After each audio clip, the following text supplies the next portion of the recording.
Hello, ladies and gentlemen. Welcome to another edition of Microbiotics BioTalk. I am your host and narrator for today, Tayo Fasun. And of course, as promised, we'll be having a discussion on measles.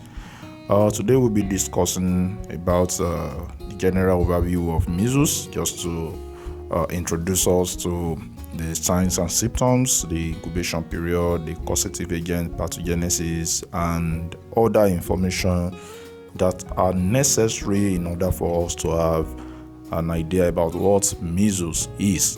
And of course, attached to this narration is an image where you can definitely follow our discussion. Another name for measles is rubella, and it is, of course, caused by a virus, a single-stranded RNA virus from the family of paramyxovirus. And of course, the signs and symptoms of the infections include rashes, fever, conjunctivitis, that's red or weepy eye, and cough, and of course, coryza, which will definitely lead to nasal discharge and running nose. So, how does this virus cause infection that we all are aware of, that we all know as measles? Once the virus gains access to the body through the eyes and the upper respiratory tract, it multiplies around this region, and the virus is eventually carried into the bloodstream and other parts of the body, which include the brain, lungs, and skin. The skin cells infected with the measles virus are usually immediately attacked by the immune system, especially the cytotoxic T cell, which eventually lead to what we all see as that generalized rashes on the body. And also, during the carriage of this virus by the bloodstream, it can also reach the brain and the lungs. If it reaches the lungs, it can cause pneumonia, which is one of the complications of measles. And this pneumonia is very dangerous to the health of the infected child. And of course, it can also be carried to the brain. And in very rare cases, this virus persists in the brain, causing encephalitis, which is usually subacute and sclerosing. This usually happens if this virus persists months or years after the first infection. Also, secondary infections of the ear is also very common. The secondary infection of the ear is usually lead to what we refer to as otitis media. Transmission is usually by respiratory droplets. The virus is carried by respiratory droplets, which can be acquired if the patient is sneezing, or if somebody gets in contact and inhale the droplets, which will have been loaded, filled with the infecting virions. This makes measles a very highly contagious virus and highly contagious infection, and humans are also the only known source of this infection.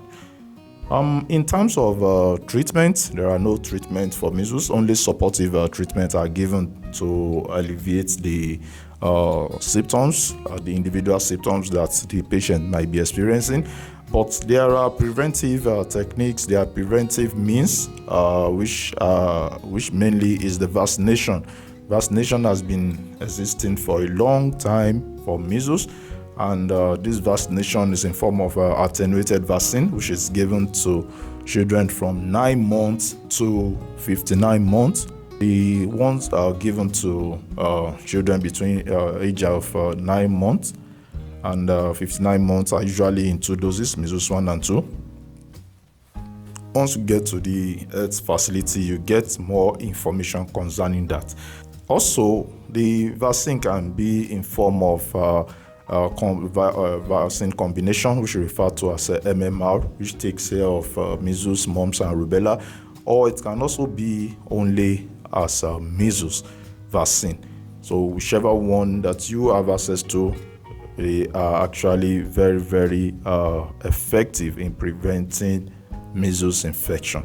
What are the important lessons to be learned from this lecture? One, let's look at the incubation period, which is between 10 to 12 days. That means that from the time you get infected, from the time a child gets infected to the time that the symptoms start showing will be between that particular period, between 10 to 12 days. Also, like all respiratory viruses, they can definitely get access to the body through the eyes. Most of us remember the issue with COVID. One of the point of entry into the body during COVID is also the eyes, because the eye has a connection with the nostril, with the olfactory system.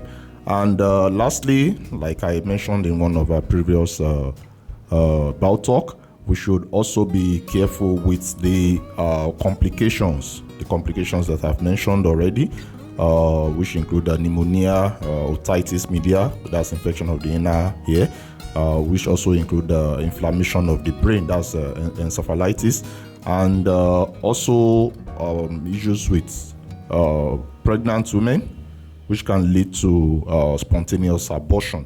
Finally, although the vaccines that are given are very effective, booster doses are sometimes necessary. And if you have the opportunity of getting a booster dose, just like we are starting a measles integrated campaign very soon, you should allow your child to get those booster doses. Of course, there are issues of vaccine failure sometimes, which will not be enough to protect the child. And if the opportunity comes, just like this, get the second dose, just like a booster dose, so that your child and even yourself will be adequately protected. So on this note, we are going to call it a day. We will be seeing you, and don't forget to reach out to us whenever you have any other question to ask. Please stay healthy and stay safe. And this incoming vaccination exercise that I'll be having, make sure that your child take part in it. Let him or her be immunized and vaccinated so that he can be protected against this highly contagious infection called measles. Have a nice day ahead of you. Goodbye.